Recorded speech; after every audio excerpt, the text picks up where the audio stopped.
Hi everyone. Hi everyone. It's Math with AUB. For the preparation of SAT, GMAT, GRE with AUB, let's start.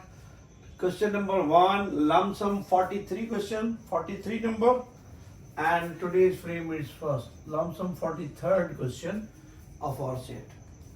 If the larger side of a rectangle or larger sides of a rectangle are increased by 25% and the smaller sides are decreased by 20%, then the area of the rectangle will be decreased by 20%, increased by 25%, decreased by 25%, or remain the same. In that case, the larger sides of the rectangle are increased by 25% and the smaller sides are decreased by 20%, then what is the change in the overall area? Exploring the path by definition, this is a rectangle, it is a larger side L and it's on W. Larger side are increased by 25%,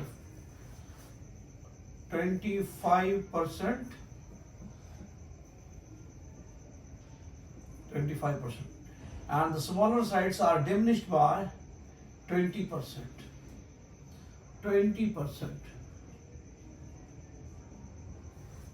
That's the piece.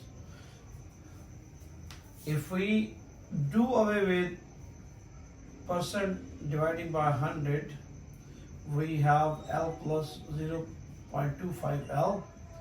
Adding them up, we have 1.25 times L. We have increased the larger side by 25%. In the same token, we are about to decrease 20% the width minus width 20%, to remove percent dividing by 100, we have W minus 0.2 W, it will become 0.8 W. Normally, we have area length times width. Length one time, length times width. What will happen with this after increasing 25% the larger side and diminishing the smaller side by 20%? Now area is given by 1.25 L times 0.8 W. If we multiply them up, we are going to get 1 times L times W. It's our 1 times L times W. Look, if we increase the larger side by 25% and decrease the smaller side by 20%, we have no change in the area. Area remains same. Area remains same. That is the concept I have given you by definition. If you want to correct this in simple manner, it's really very easy. Let's see and find out how to correct this in a step also. We should have idea from where comes or occurs the situation, the hack. Then we can easily grapple with the situation, the shortcut. Look, L times, just take 1. Increase 25% means 0.25. That's our 1.25. We are ignoring L and W. 1 is the normal length, 100% means 1. Increase by 25% means 0.25, it's 1 point. The other one is we are decreasing by 20%. 20% means 0.2. We are going to get 0.8. Just multiply them. 1.25 and 0.8. We are going to have, if the result is 1, no change in the area.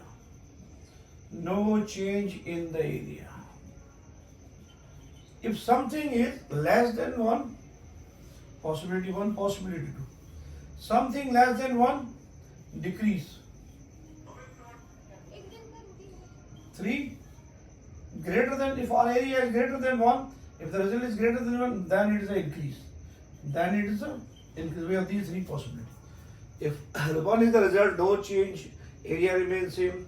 If the quantity is less than 1, the area has decreased.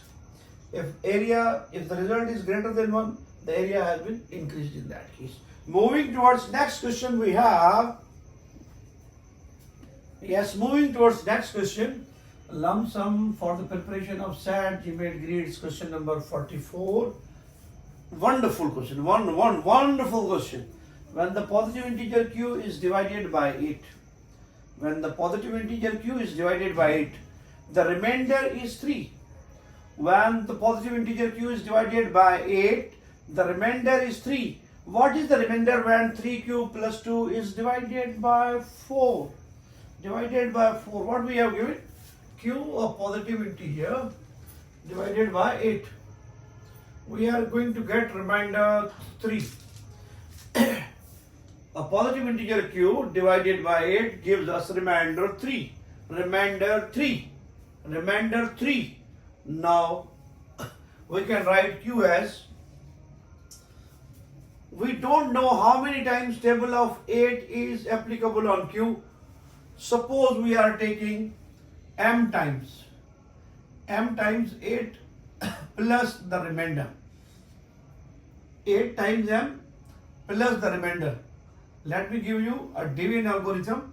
Q is p of x, q of x plus a remainder. Let me write here divisor.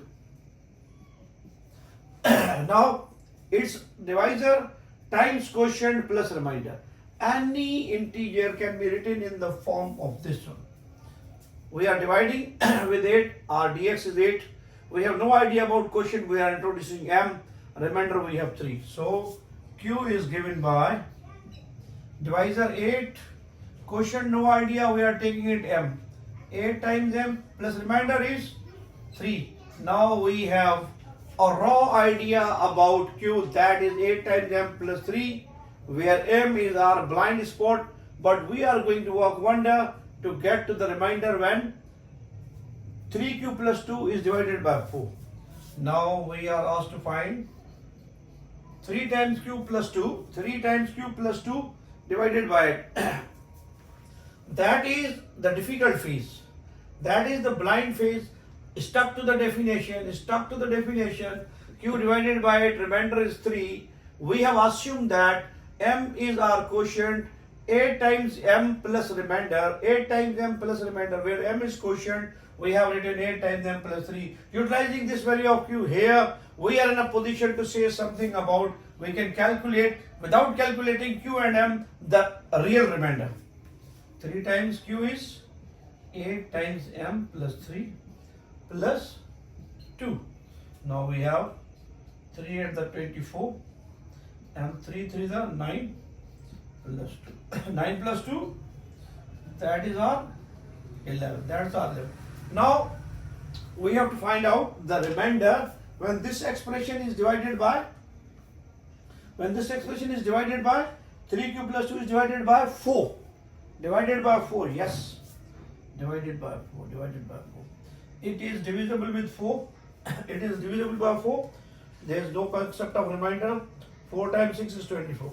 What about here? It will give us remainder. 2 4 the 8. 2 4 the 8. 2 whole 3 upon 4. Our 3 is remainder in that case. 3 is a remainder in that case. Our remainder is still 3 in that case. Our remainder is 3 in that case. First we are dividing 8, now we are dividing 4. That is the concept. Q divided by 8, remainder is 3. Just introduce a quotient m, where m the positive integer, no doubt m the positive integer. Writing the division algorithm. The division algorithm, by definition, any expression, any number is divisor times quotient plus remainder. It will give us that quantity, that integer. Utilizing these facts, q is equal to 8 plus m is equal to 3. This is a wonderful equation. It is going to assess us where to lead. It leads us to the exact remainder. That value of q 8m plus 3.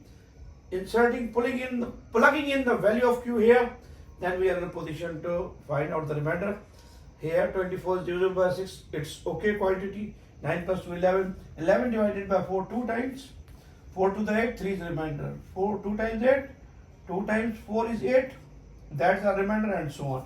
We can even write this one 11 as in division algorithm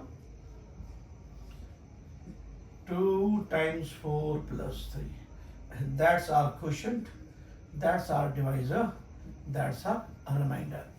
Okay, moving towards next question we have, moving toward 45 question. A binary operator, a spade type figure is defined as U binary operator V is given by, we can add them up for U is greater than V. We subtract them for U is less than or equal to V. Now we are asked to find the value of 3 spade operator, whatever it is, 5 spade 3. A modern sort of mathematics, such type of questions are baffling the mind of a student, perplexing, obfuscating the reality, but simple enough to crack, simple enough to crack. Just look at this. We have given a complete description of this binary operator, this binary spade type binary operator is given to us. Just follow this, follow this. Add them up when first quantity is greater than the second. Add them up, add them up, add them up when first quantity is greater than the second. If first quantity is less than or equal to the second, if first one is lesser or equal to V, then subtract them, then subtract them. Now look at this. It's RU, it's RV, it's RU, it's RV. Okay, first quantity is less than the second one. First quantity is less than the second. First quantity is less than the second. What is given to us? Add them up when first quantity is greater. In that case, first quantity is lesser. We have to follow this one. Means 3 minus 5.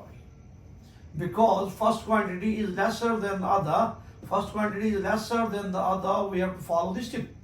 Whenever, in case of denominator, when first quantity is greater than the second, when first quantity is greater than the second, then we have to add them up. Means we have to add them. 5 plus 3. Positive 3, negative 5, it's negative 2. 5 plus 3, 8. Applying table of 2, making them relatively prime, gives us minus 1 over. Minus 1 over 4 is the right option in that case. D is the right option. In such type of question, the binary operation, the binary operator is given to us. Just we have to follow the hint. Just we have to follow the hint without confusing ourselves. It is a deviant multiplication. No, no, no. Whatever the rule is given to you, just follow this. Just follow this and calculate according to the given formula, given strategy. Strategy has been clearly described here. Add them up when first quantity is greater, subtract when first quantity is lesser or equal to the second one. Follow this tip. In such type of question, everything is given to you. Just follow the rule. Just follow the rule.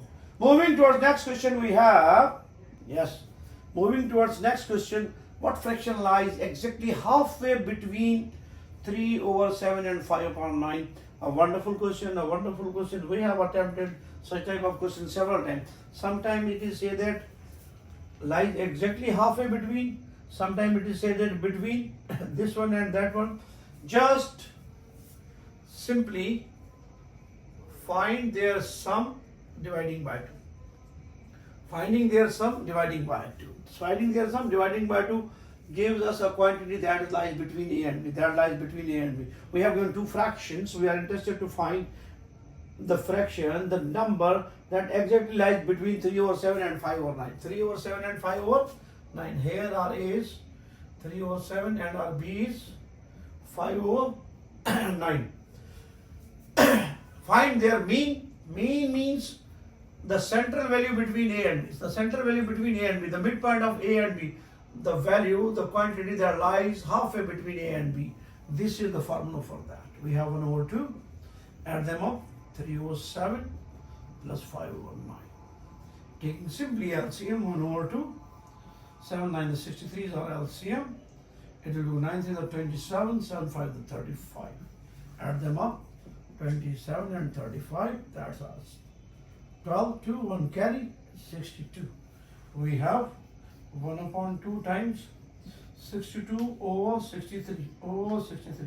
Applying table of 2, we have 31 over 63, 31 over 63, 31 over 63. That is the quantity, that is 3 upon 7 is less than 31 over 63, and 31 over 63 is less than 5 over 9. 5 over 9, 5 over 9.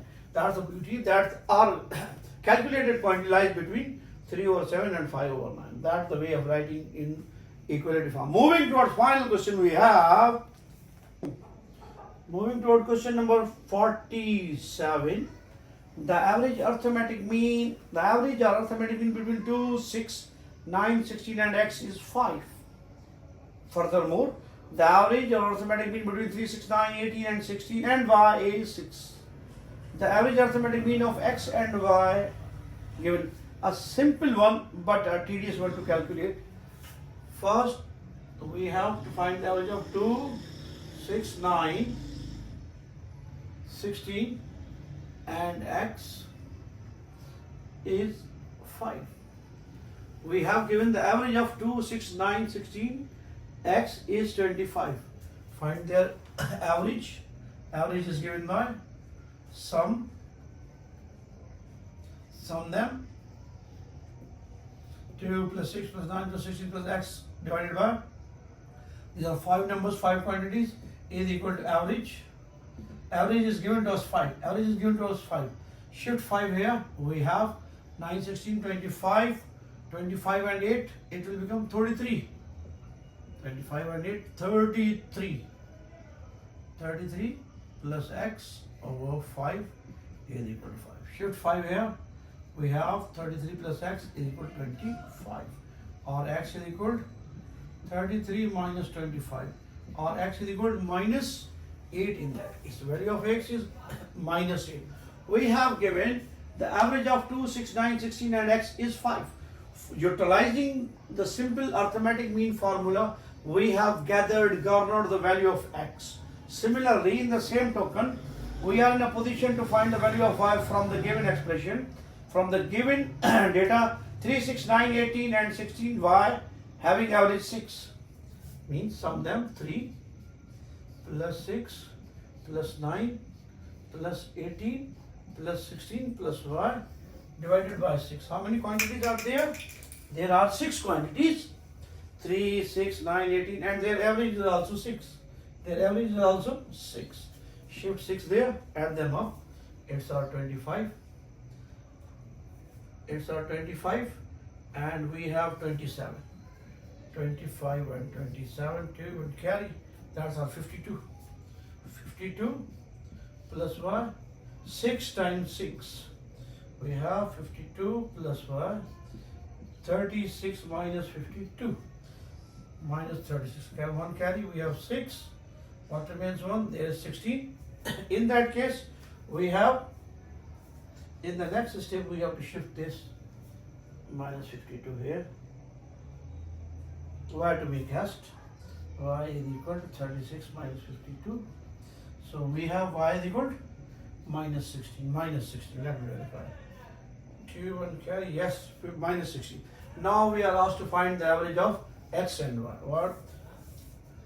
2, 6, 9, 16 and x having average 5. Utilizing the average formula, we have gathered the value of x, that's minus 8.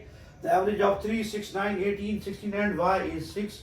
Utilizing this fact, we have gathered the value of minus 16. Value of y minus 16. Now we have to find the arithmetic mean of x and y. X plus y divided by 2. X is minus 8 and this is our minus 16. X is minus 8, y is minus 16. It will become minus 24 divided by 2, minus 12. Minus 12 is the average of x and y. Minus 12 is the average of x and y in that case. See you in the next one, guys. It's all by itself. Next.